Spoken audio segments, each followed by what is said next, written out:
Hello again, gamers. Welcome back for another episode of Grokking Battletech. I'm the board game captain, and today I'm going to be telling you how to grok the Phoenix Hawk. So I want to start by giving a big thank you to one of my regular viewers, Sam H., for requesting that I cover the Phoenix Hawk in an episode of Grokking Battletech. So Sam H., this episode is for you.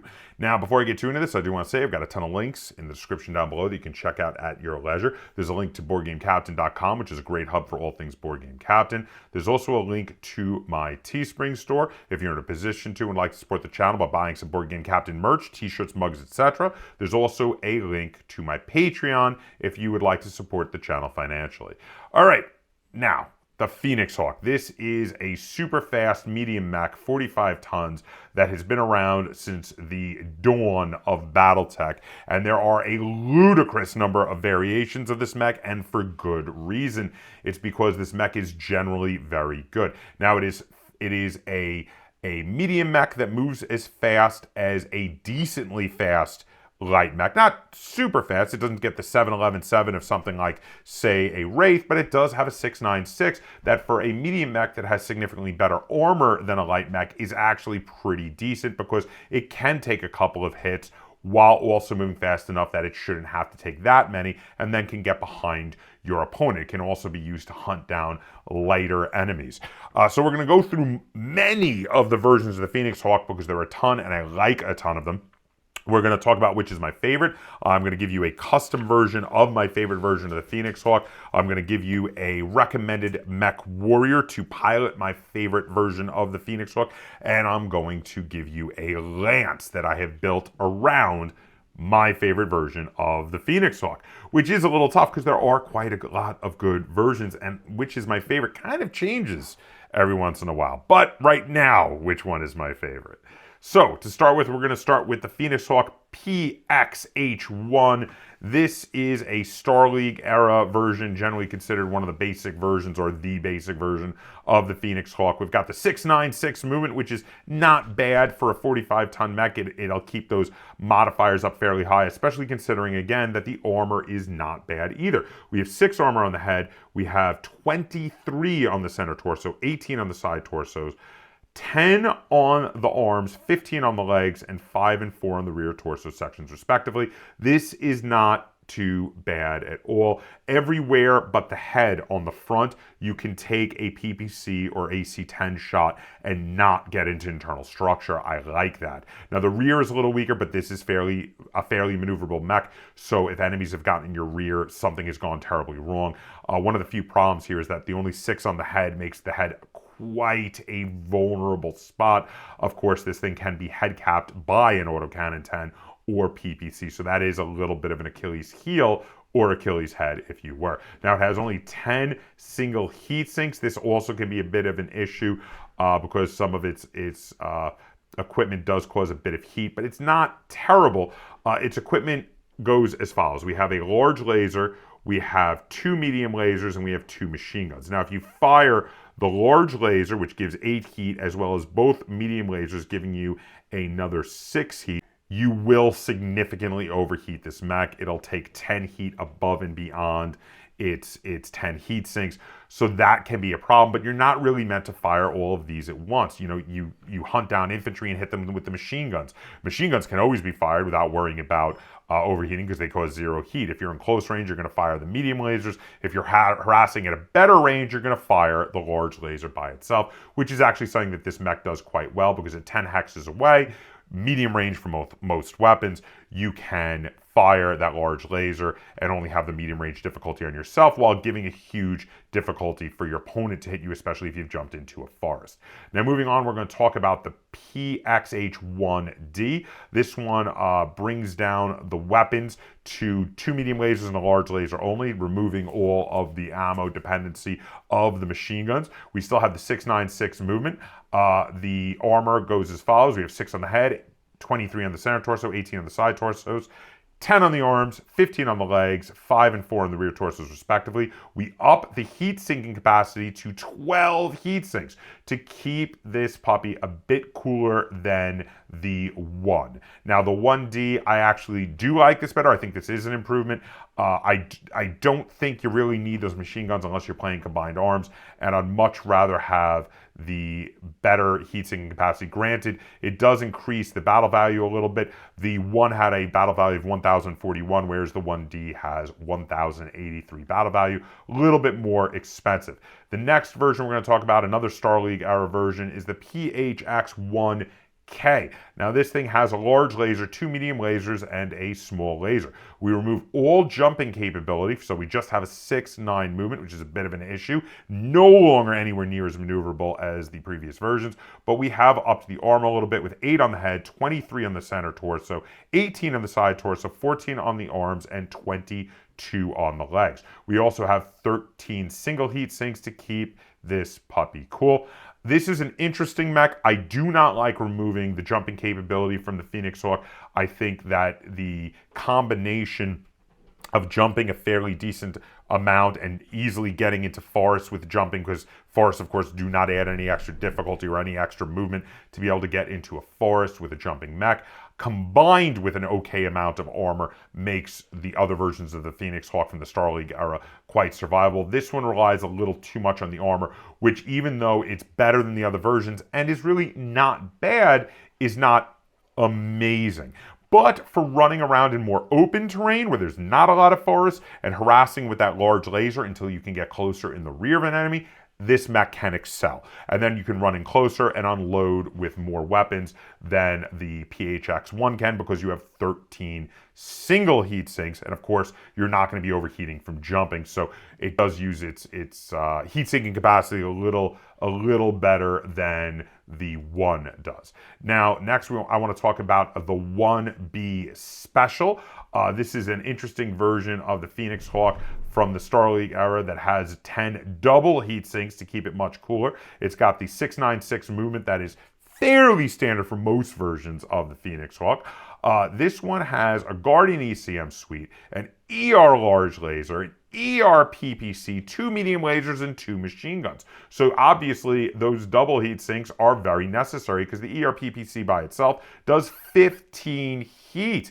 The ER PPC and jumping alone, just jumping and using the RPPC will cause you to overheat 1 point. So obviously, even with the more heat sinking capacity, this thing is going to overheat. But we've got a fairly decent amount of armor on it. We've got 23 on the center torso, 6 on the head, 18 on the side torsos, 10 on the arms, 15 on the legs, and 5 and 4 on the rear torso sections, respectively. I do like this version of the Phoenix Hawk. It is a good version. I especially like that they put in a Guardian ECM suite, so when you run up and are harassing at closer range, you can break up those C3 networks or mess with Artemis 4 systems.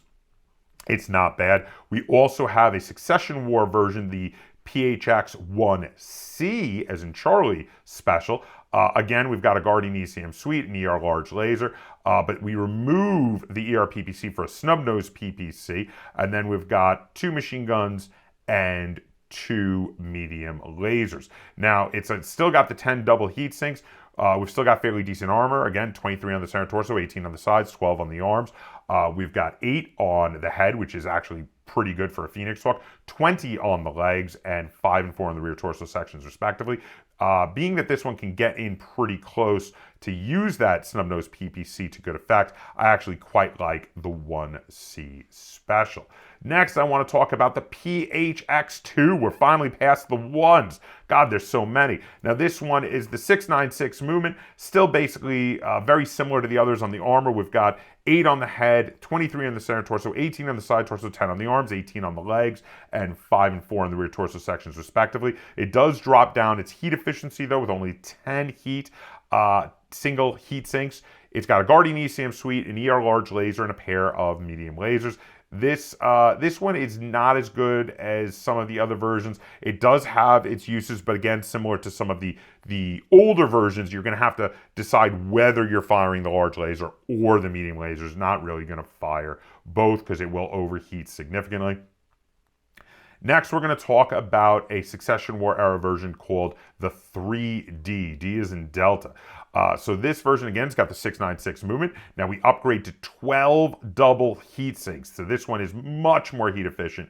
We have 21 armor on the center torso, only 6 on the head, 16 on the side torsos, 10 armor on the arms, 15 on the legs, and 5 and 3 on the rear torso sections, respectively. This version of the Phoenix Hawk comes with an anti-missile system, 2 ER large lasers, and 2 medium pulse lasers, so you can peg people at a good distance with the ER large lasers, or you can, if they come in close, you can intercept with the medium pulse lasers. This is a pretty decent version of the mech. Granted, if you jump 6 and fire both ER large lasers, you will still overheat 6 points of heat with this version of the Phoenix Hawk. But yeah, actually, I do like this version. Next, we're going to talk about the 3K. The 3K, again, with the 12 double heat sinks, the 696 movement. This one has a bit better armor coverage with 22 on the center torso, full 9 on the head, 18 on the side torsos, 13 on the arms, 18 on the legs, and 6 and 4 on the rear torso sections, respectively. This one comes with the 2 ER large lasers and the 2 medium pulse lasers of the previous version, the 3D, but drops the anti-missile system and the ammo from the anti-missile system for that bit of better armor coverage. I actually like the 3K significantly better, in my opinion, than the 3D. Getting the full 9 on the head, a little bit better armor coverage is pretty important. Next, we're going to talk about the 3M, M as in Mike. Now, this version has the 696 movement, 21 armor on the center torso, 6 on the head, 16 on the side torsos, 10 on the arms, 15 on the legs, 5 and 3 on the rear, respectively. We've got 10 double heat sinks. Not great, considering this has a lot of very hot weaponry. We've got an anti-missile system, 2 ER large lasers, 2 medium pulse lasers, and a machine gun. Bit of a heat problem with this one. Next, we've got the 3M Masters. Still got the 10 double heat sinks. Basically the same armor as the last version. This one's got an anti-missile system. It's got a single ER large laser, 2 medium pulse lasers, 2 SRM-4s, and a machine gun. Now, you can mess around with some Inferno rounds on those SRM-4s, which is pretty nice, but again, this one's got a bit of a heat issue. Next, we have the 3PL, and this is the first version where we get the lovely targeting computer added on to a Phoenix Hawk, but it will not be the last version with a targeting computer. We've got the 696 movement. We've still got double heat sinks, but this one ups it to 12 double heat sinks, so it can be a little more heat efficient. We've got 19 armor on the center torso, full 9 on the head, 16 on the side torsos, 13 on the arms, 21 on the legs, 6 and 5 on the rear torso sections, respectively. Now, the 3PL is a Civil War era version, so we moved a bit forward in time. And again, in addition to the targeting computer, we have 2 ER small lasers, a large pulse laser, and 2 medium pulse lasers. This mech is ludicrously accurate when intercepting. This is a phenomenal interceptor mech. Those lasers, with all those pulse laser weapons, you can be really likely to hit your target, and you can actually fire all of the pulse weapons on this and move fairly quickly without overheating that much. I like the 3PL a lot. Next, we're going to talk about the 3S. I know there's so many versions. This one has a mask system to up the movement and make it harder to hit. We have a 696 movement, but with the mask, you can move up to 12. The armor's not bad. We got 21 on the center torso, 17 on the sides, 7 on the heads, 14 on the arms, and 20 on the legs. We have 5 and 4 on the rear torso sections, respectively, but it does drop down to only 10 double heat sinks, which is a bit of a problem again, because there's a lot of fairly hot weapons here. We've got a large pulse laser, 2 medium lasers, 2 machine guns, and an anti-missile system. Firing all of the large pulse laser and the medium lasers along with jumping every turn will overheat you a little bit, and that will build up. It's not as bad of a heat problem as some of the previous versions of the Phoenix Hawk, but it is there. This is definitely a decent version of the Phoenix Hawk. I do like being able to mask and go up to 12 hexes, which is pretty incredible. Next, we have the 4L, 4L as in Lima. So this version, again, 696 movement, fairly similar armor. We've got 23 on the center torso, 6 on the head, 18 on the side torsos, 10 on the arms, 15 on the legs, and 5 and 4 on the rear, respectively. We have 11 double heat sinks, so a little better than that 10 double heat sinks, but not as good as the 12, kind of in an intermediate point. We have a Guardian ECM suite. We have 2 ER medium lasers, 2 machine guns, and an ER large laser. Again, slight variations on similar themes that we have already gone over. Next, we have the 4W. Now, this one is really interesting because we're moving into the Jihad era with the 4W, and we have improved jump jets. This one has a very different movement than a lot of the other version. We give up the 696 and instead do 588. Jumping of 8, this thing should never do anything but jump. We have 20 heat sinking capacity with 10 double heat sinks, which is going to be needed because you're going to be getting 8 heat from jumping every turn as it is. This thing has 19 armor on the center torso, full 9 on the head, 16 on the side torsos, 14 on the arms, 17 on the legs, and 6 and 4 on the rear torso sections, respectively. It comes equipped with 2 light PPCs to harass at fairly long range, 2 ER medium lasers to harass at more medium range, and a Guardian ECM suite. This is not a terrible version, but actually it has some issues because it can't do anywhere near as much damage as a lot of the previous versions. Though on the other hand, this one does epitomize make it very difficult to hit me because it can stay at fairly decent range while moving quickly, while also having enough armor to deal with it if you do actually connect with 1 or 2 of your weapons. So it does make a fairly decent harasser mech. My biggest issue is that I feel like at $13.95 battle value, you do have a bit of a hard time making the 4W pay for itself with its battle value when harassing your enemy. The next version I want to talk about is the 5L. L is in Lima. This is a very interesting version. We have 695 movement. The reduction in jumping is something I'm not a fan of, but we put a plasma rifle on this puppy along with 2 ER medium lasers and a Guardian ECM suite. I love plasma rifles. They're one of my favorite weapons added in the Jihad because in addition to doing 10 damage, of course, they cause D6 heat. And of course, that's extra damage when dealing with infantry or vehicles, which can be very, very useful. We've got 23 armor on the center torso, 6 on the head, 18 on the side torsos, 10 on the arms, 15 on the legs, and 5 and 4 on the rear torso sections, respectively. Now, the only 10 double heat sinks are going to be an issue for keeping this thing cool. You're probably going to want to run it more than jump it, especially since it doesn't have the full 6 jumping capability, and you get 10 heat from firing the plasma rifle on its own, which is going to be half of your heat sinking capacity. If you were to jump 5, that would be up to 15, and then fire the medium laser, 1 ER medium laser, that would be the full 20. A second would heat you up 5. So running will help keep it a little cooler, and especially considering you can't jump quite as far as a lot of the other versions of the Phoenix Hawk, you're probably only going to want to jump when you can jump into a heavy forest or something to keep you really safe. But otherwise, you're going to run around and harass at the flanks and give little bits of heat spikes to the enemy mechs, or be a nasty surprise for a vehicle that gets shot in the side with that plasma rifle. Next, we have a Civil War era version of the Phoenix Hawk, the PXH-6D, D is in Delta. We've got the 696 movement. We got full 9 armor on the head, 21 armor on the center torso, 16 on the side torsos, 14 on the arms, 22 on the legs, 7 and 6 on the rear torso sections, respectively. This one has the more respectable level of heat sinking capacity that a lot of its predecessors do with the 12 double heat sinks. And we have an ERPPC, 2 ER medium lasers on the left arm, 2 ER medium lasers in the center torso, and a targeting computer. This is my favorite version of the Phoenix Hawk. So now this is a Civil War era version, so I don't play the Dark Age that often, so a lot of those Dark Age and Jihad era versions are not ones that I would use that much because I don't generally play those later time periods. But this version is in the Civil War, and I do play the Civil War a lot.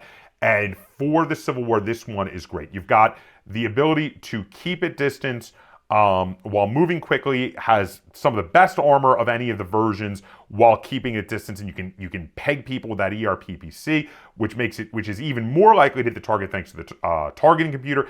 And if you want to come in closer, once some holes have been punched in the enemy's armor, you can use the targeting computer to focus in and fire with those ER medium lasers and the ERPPC, or maybe one or the other, at trying to crit seek with the targeting computer to hit the target where holes have already been punched in the armor. I love the 6D. It is definitely my absolute favorite version of the Phoenix Hawk. Next, I want to talk about the PXH-7CS. We have the 695 movement. This one comes with an improved C3 CPU. So if you're doing an improved C3 network, it also comes with an iNarc, an improved NARC, which I'm not really that much of a fan of. It has 3 ER lasers, 2 of them ER medium lasers, 1 ER large laser. It's got 10 double heat sinks to try to keep it kind of cool. It's got the 9 armor on the head, which is good, 19 on the center torso, 16 on the side torsos, 13 on the arms, 21 on the legs, and 6 and 5 on the rear torso sections, respectively. It's not bad, but in my opinion, pales in comparison to the previous version we were just discussing, the 6D. Next, we have the 7K, which has the full 696 movement again. We've got 10 double heat sinks. We have a snub-nose PPC, a ER medium laser, and a C3 slave computer for C3 networks. We've got 19 armor on the center torso, 9 on the head, 16 on the side torso, 13 on the arms, 21 on the legs, 6 and 5 on the rear armor, respectively. Not great. I'm not a big fan of the snub-nose PPC for this one unless you get around the rear. Once you're around the rear, it can be really good to run up and hit them in the rear and distract them and make them want to turn around. But even then, it doesn't have as much punch as a lot of the earlier versions. Again, this is a Jihad era version. Not my favorite version, but not bad if you want to use it to make a C3 network, because it is also cheaper than a lot of the other versions at only 1,241 battle value. Next, we're going to briefly touch on the 7S. Now, the 7S is a Civil War version, and this is a pretty decent version. Biggest problem with this is its heat sinking capacity, with its only 10 double heat sinks. But we do have 696 movement, and again, this is a mech with a mask system, which means it can move up to 12 when running, which is really decent. We do got a little bit of a heat issue because it's got 4 medium lasers and a large pulse laser, which can significantly overheat those 20 heat-seeking capacity of the 10 double heat sinks, because you of course get 10 heat from the large pulse laser by itself, another 9 heat from the medium lasers. If you jump 6, you're going to be overheating 5 right there. It can be okay if you run and put the mask in, though, to run up and just unload on somebody, and it can really be used to crit seek in that way. It's got decent armor, though. We've got 9 on the head, 21 on the center torso, 16 on the side torsos, 14 on each arm, 22 on the legs, and 7 and 6 on the rear torso sections, respectively. Overall, a very decent version of the Phoenix Hawk, though being that it's in the Civil War, which is the time period where my favorite Phoenix Hawk is, I would never take this one over the 6D, but the 7S is pretty good. And finally, the last Phoenix Hawk we're going to discuss, briefly touch on, is a Jihad era version with experimental tech. This is the 8CS, Charlie Sierra. This one has 711 6 movement, so not as good jumping capability. We have 2 snub-nose PPCs, though, so if you come in really close behind your enemy, the 2 snub-nose PPCs doing 10 damage in 2 places are pretty decent. It has a Guardian ECM suite to mess with those C3 networks, and it has a C3 slave system itself, so it can spot for the rest of a C3 network. It also has 14 double heat sinks, so it has actually a really decent amount of heat sinking capacity, so it can fire those 2 snub noses and jump really well. And we've got a decent amount of armor on this thing, with 19 armor on the center torso, 9 on the head, 16 on the side torsos, 12 on the arms, and 19 on the legs. This also has 6 and 4 armor on the rear torso sections, respectively. I had to go through a lot of these versions quickly because there are so many, but you get an idea of what these mechs are for. You've got some that help with C3 networks, some that help to run around the rear or harass at long range while outflanking your enemy. some that are really good at intercepting enemies, and some that are good at crit seeking. Now, again, my favorite version is the 6D, which is really good at, it's fairly good at intercepting with the targeting computer, very good at crit seeking, and very good at harassing at long distance. With that ERPPC and the targeting computer, you could really give your opponent pause as you run around their flank and start to hit them in the side and eventually the rear. So I'm going to give you a recommended mech warrior to pilot the PHX-6D. I am going to recommend William Baling. Now, William Baling has his gunnery and piloting skill upgraded by 1 point each to a 3-4. This is not a huge upgrade, so it will not give a huge upgrade to a much bigger mech on your opponent's side. And this is a 2-cost mech warrior. You'll be using him when you're agreeing with your opponent to play with 2-cost mech warriors, and he has the ability Marksman. Now, Marksman says that you can either make a special aimed shot attack as if using a targeting computer, but can only fire one weapon, or if using a targeting computer to make aim strikes, you can get a -2 difficulty modifier, bringing the difficulty modifier only to a +1 when using the targeting computer, which with the gunnery skill of 3 makes it only a 4 when using the targeting computer, and actually makes this version of the Phoenix Hawk with its targeting computer, its 4 ER medium lasers, and its ERPPC, a excellent mech for crit seeking those holes that were drilled by heavy PPCs, Gauss rifles, autocannon 20s, what have you. Yeah, this becomes a great mech to follow in a big heavy bruiser that your opponent is going to be distracted by, and after that big heavy bruiser tears a hole in the armor, it finds the hole with its lasers and PPCs. So yeah, William Baling is going to be really awesome on this version of the Phoenix Hawk. So I have a custom version of my favorite version of the Phoenix Hawk, the 6D. Now the 6D is still my favorite version. I don't like this version better, but I did want to make one that was a little bit more heat efficient, because a lot of the Phoenix Hawks do have a bit of a heat problem, especially when they jump, and I love jumping with these things. So for this version of the Phoenix Hawk, designed by my own personal mech design firm, KIWF, named after the last initials of its 4 founding members, but affectionately nicknamed Kill It With Fire by its fans, the first thing I did was I took off that ERPPC, which causes a lot of heat and weighs a ton. And what I did was I replaced it with a large laser. I, of course, kept on all 4 of those ER medium lasers and the targeting computer, because that's the point, but I was able to up the heat sinking capacity to 14 double heat sinks, so that this thing is far more heat efficient. And all of the weapons now were kind of more at the same kind of range, because that large laser and the ER medium lasers are only 3 different in their maximum range, 3 different in regard to the hexes.